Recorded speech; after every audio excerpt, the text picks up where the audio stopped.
2월 19일 한마음교회 경건의 시간을 시작합니다. 오늘 우리에게 주시는 말씀은 역대상 8장의 말씀입니다.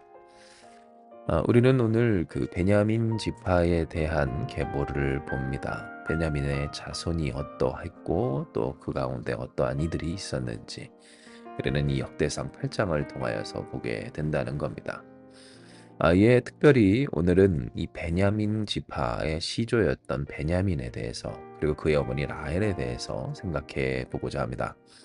어제 우리가 이사가를 통해 그의 어머니 레아에 대해서 그녀의 삶의 고백을, 그 신앙을, 그 삶을 바꾸셨던 하나님을 묵상했던 것처럼 오늘 우리 또한 다시금 이 베냐민과 베냐민을 통해 그 라헬의 인생을 톱파보고자 하는 겁니다.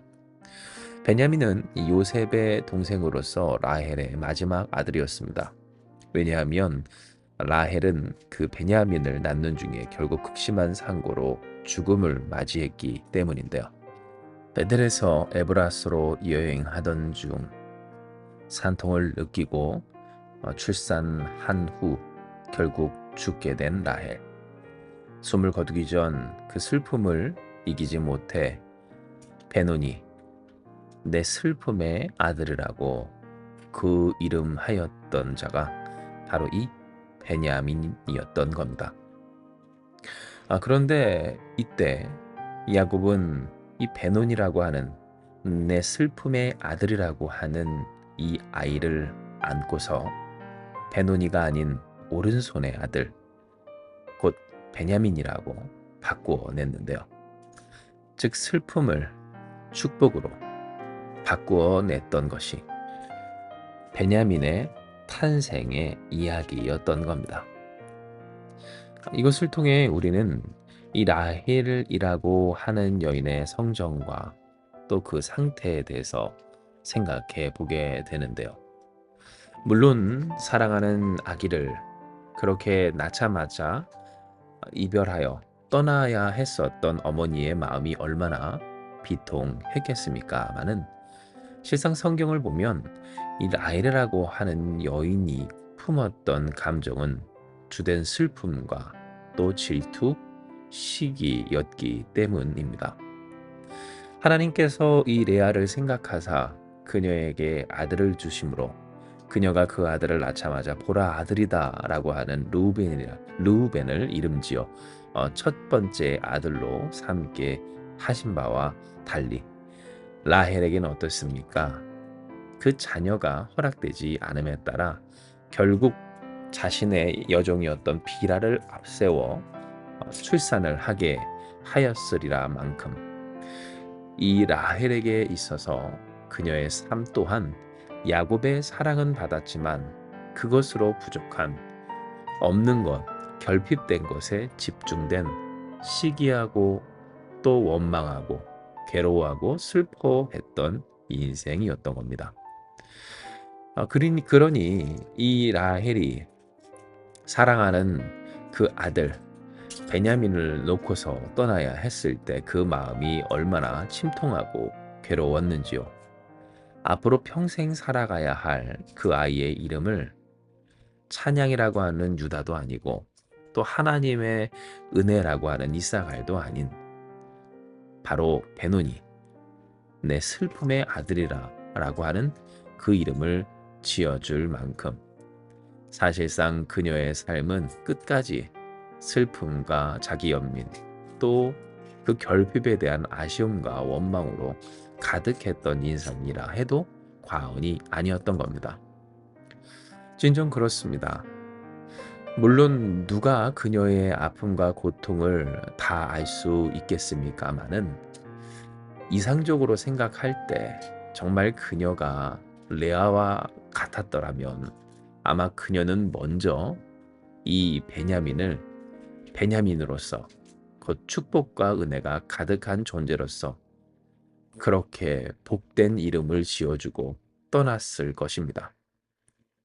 이는 마치 어제 우리가 함께 묵상했던 이 성경의 내용처럼 그녀의 삶이 야곱의 사랑에서 그 결핍된 야곱에 받을 수 없었던 사랑에서 이미 주어진 하나님의 사랑에 눈떠 이제는 그 야곱이 아닌 하나님으로 만족하며 하나님을 찬양하며 보상해 주시고 또 은혜 주시는 하나님을 높여 찬양했던 그녀였던 것처럼, 만약 이 라헬이 레아와 같은 그 영적인 변화와 성숙 또 회복의 주인공이 되었더라면 그녀 또한 얼마든지 요셉 이후 얻게 된 이 귀한 아들 베냐민에 대해서 베논이라고는 부르지 않았을 것이라고 하는 겁니다.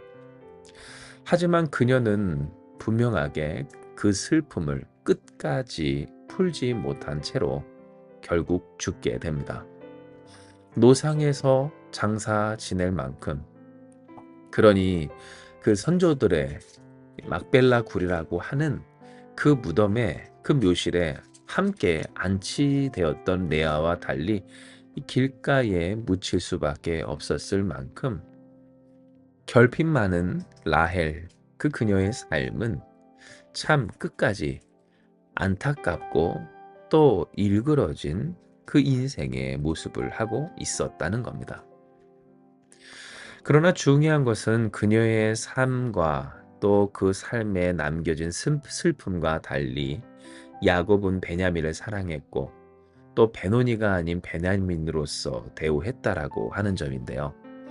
이러한 대우는 그의 형 요셉, 그 요셉에게도 동일하여서 다른 형제들도 그 요셉을 이집트로 팔고 난 이후 죄책감에 베냐민을 사랑하였고, 또한 요셉은 애초에 그 동생을 지극히 목숨보다도 사랑했기 때문입니다. 정말로 하나님께서 그의 삶에 주시고자 한 축복, 그 복을 베논이라고 하는 그 슬픔으로 막지 아니하고 오히려 베냐민, 오른손의 아들이라고 하는 그 이름답게 복되게 하였고 귀히 여겼으며 또 사랑받았던 것이 이 베냐민, 훗날 야곱에게 축복받기를 물어뜯는 일이라고 하는 그 복을 받기까지 한 이 베냐민과 베냐민 지파의 정체였던 겁니다. 이를 통해 우리는 우리의 삶에 있게 된 여러 가지 현실과 또 우리의 삶에 갖추어진 것들 혹은 결핍된 것들에 대해서 생각해 보게 되는데요. 왜냐하면 우리는 모든 것을 다 가질 수 없고 또 우리에게 당연한 것이라 할지라도 누군가에게는 오래도록 단 한 번도 얻어진 바 된 적 없는 결핍일 수도 있기 때문입니다. 그런 중에 우리가 과연 어떠한 삶을 살 것인가에 있어서 흔히 생각하는 것처럼 있는 것으로 없는 것으로 결정되는 것이 우리의 삶이 아니라는 것을 우리는 오늘과 어제 이 레아와 라헬의 인생과 또 그녀의 자녀들의 이름으로써 나타난 그녀들의 고백을 통해 깨닫게 되는 겁니다. 이에 우리는 결단해야 합니다. 곧 소망하기를 라헬이 아닌 레아의 인생이 되기를 꿈꾸고 소망해야 한다는 겁니다. 이는 사실 라헬은 많은 것을 가진 여인이었습니다. 그의 남편 야곱이 내가 10아들보다 더 낫지 않냐고 할 만큼 지극한 사랑과 헌신을 이미 그녀는 그 남편 야곱에게서부터 받고 있었기 때문입니다. 미무도 마찬가지입니다. 그 아버지 라반이 인정하고 또 염려할 만큼 라헬은 예뻤고 레아는 그렇지 못했습니다. 얼마나 걱정이 심했는지 레아 먼저 몰래 속여 그 야곱의 아내가 되게 했을 만큼 사실상 그 집안에서도 레아보다 라헬이 더 귀하고 곱게 여겨졌다는 겁니다.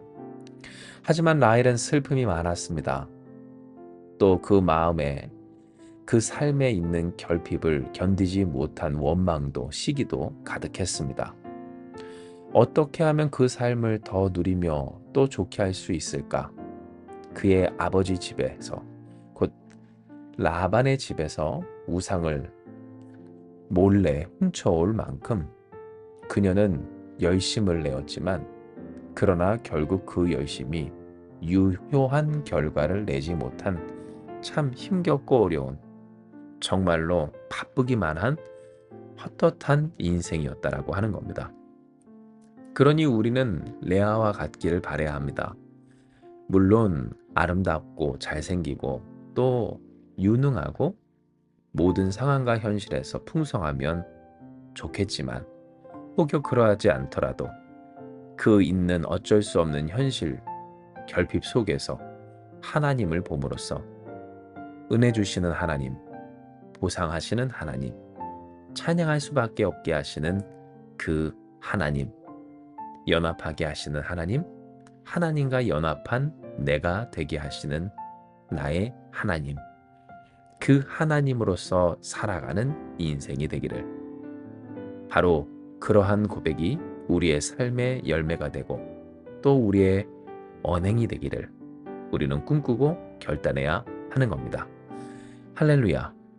진정 우리의 삶이 더 이상 그 누구에게라도 나의 슬픔으로, 그 원망과 상처로 우리 자신을 비롯한 다른 누군가에게 저주와 같은 베논이라고 하는 그 이름을, 그 말을 내뱉지 않기를, 오히려 베냐민이라고 하는, 혹은 이사갈이라고 하는, 유다라 하는, 레위라 하는 진정 하나님으로 말미암아 살아가는, 하나님이 하나님 되시는 복된 인생으로서 성령께서 허락하시는 아름다운 열매로 그 입술과 삶에 가득하기를 꿈꾸고 기도하는 우리가 되기를 주님의 이름으로 축복합니다.